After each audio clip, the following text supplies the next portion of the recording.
بیت اللہ کی نئی تعمیر کے مراحل۔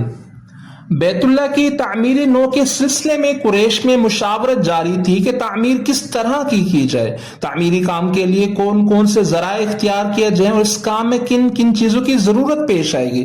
اتفاق سے انہی دنوں رومیوں کا ایک مال بردار بحری جہاز جدہ کے جنوب میں شعیبہ کے ساحل سے ٹکرا کر تباہ ہو گیا۔ یہ مال بردار جہاز مختلف قسم کے ساز و سامان سے لدا ہوا تھا۔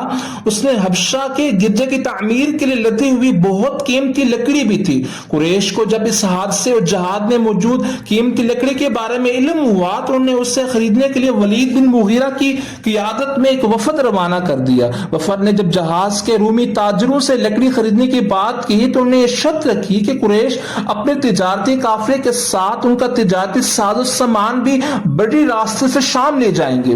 ایک دوسری روایت میں ہے کہ قریش نے ان رومیوں کو بغیر کسی ٹیکس کی مکہ میں اپنا سامان بیچنے کی پیشکش کی تاکہ وہ لکڑی بیچنے کے لیے راضی ہو جائیں۔ تجارتی ٹیکس کا طریقہ کار یہ تھا کہ جو رومی تاجر مکہ آتا قریش اس سے 10واں حصہ بطور ٹیکس وصول کرتے تھے۔ اسی طرح جب کوئی قریشی تاجر روم جاتا تو رومی بھی اس سے 10واں حصہ بطور ٹیکس وصول کرتے تھے۔ بہرحال قریش نے لکڑی کے مالکوں سے اپنے حلال مال کے بدلے یہ لکڑی خرید لی اور اسے بیت اللہ کی تعمیر میں استعمال کیا۔